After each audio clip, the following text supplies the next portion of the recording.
سے پہلے میں بات پر کروں گا کہ جو پروموشن کے بارے میں فیصلے کیے گئے ہیں، اور آبویسلی اس معاملے میں جتنے بھی لاکھوں سرکاری ملازمین ہیں سارے ملک میں، ان کا انٹرسٹ ہے کہ یہ پالیسی جو ہے وہ کیا بن رہی ہے۔ پہلی دفعہ بڑی کیٹیگوریکلی اپوائنٹنگ اتھارٹیز جو ہیں ان کو ڈیفائن کر دیا گیا۔ کئی چیزوں کے بارے میں کلیئرٹی نہیں تھی کہ اپوائنٹنگ اتھارٹی کون ہے۔ دوسرا یہ کہ اگر کسی سرکاری ملازم کے بارے میں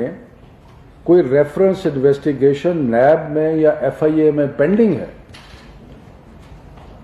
تو وہ فوری طور وہ ان کو پروموٹ نہیں کیا جائے گا، ڈیفر کیا جائے گا جب تک انکوائری کا فیصلہ نہیں آتا۔ تیسرا یہ کہ جہاں پر کچھ کیسز سرکاری ملازمین کے خلاف 3 سال سے زیادہ عرصہ سے زیر التوا ہے اور جن کی وجہ سے ان کی پروموشن نہیں ہو رہی تھی، ان کو اب اجازت پروموشن بورڈ جو ہیں وہ 3 سال کے عرصے کے بعد اس کی جو پروموشن ہے وہ کنسیڈر کر لیں گے۔ اس کے بعد پروموشن کا جو مختلف چیزوں کا جو جزویات ہے پروموشن کی، ان کے بارے میں فیصلہ کیا گیا کہ جو سالانہ رپورٹس ہوں گی ان کا 40% حصہ ہوگا پروموشن میں، جو ٹریننگ کریں گے سرکاری ملازمین ان کا 30% حصہ ہوگا،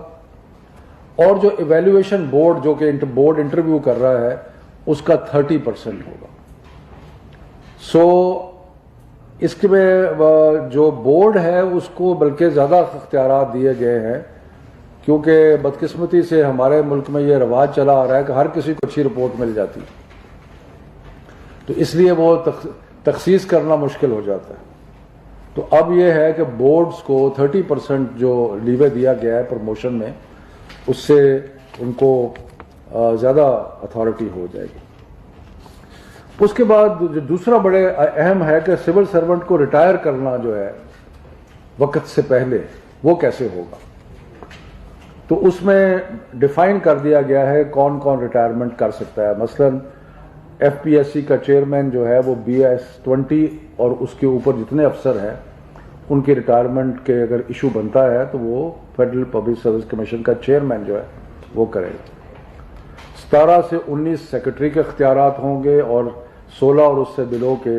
جو سینئر جوائنٹ سیکرٹری ہیں ان کے اختیارات ہوں گے۔ اب جو بڑی امپورٹنٹ چیز ہے کہ سرکاری ملازمت میں لوگ جب آ جاتے ہیں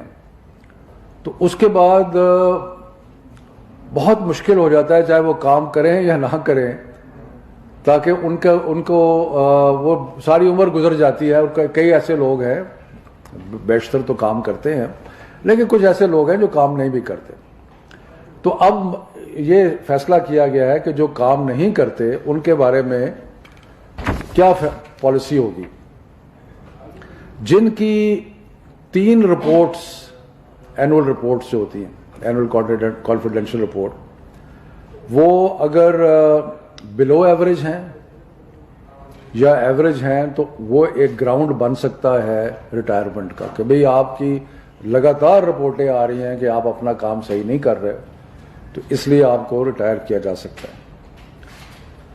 یا کوئی شخص ہے وہ گریڈ 21 تک پہنچ گیا ہے یا پہنچ گئی ہیں، لیکن 3 دفعہ پروموشن بورڈ ہوا اور ان کی پروموشن نہیں ہوئی، اور پروموشن بورڈ نے ان کو اس قابل نہیں سمجھا کہ ان کو پروموٹ کیا جائے، تو وہ بھی ریٹائر کیے جا سکتے ہیں۔ ایک اور بڑا انٹرسٹنگ تھا، آپ نے اخباروں میں پڑھا ہوگا کہ افسران کے خلاف چارجز لگے کرپشن کے، اور انہوں نے پیسے واپس کر دیے یا پلی بارگین کر لی، اور اس کے بعد نوکری بھی کرتے جا رہے ہیں۔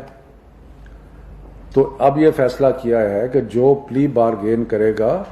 یا والنٹری ریٹرن کرے گا تو اس کے وہ بھی ایک گراؤنڈ ہوگا ریٹائرمنٹ کا، اور یا کوئی ایسا اس کا کردار میں کمزوری ہو یا خرابی ہو جو کہ یہ سارے چیزیں اس لیے کی گئی ہیں کہ ریکارڈ کو اسکروٹنائز کر کے دیکھ کے، تاکہ سرکاری ملازمین میں جو کام نہیں کرتے یا جو کرپٹ ہے یا جو جن میں اور خامیاں ہیں ان کی چھانٹی کی جا سکے. ٹھیک ہے.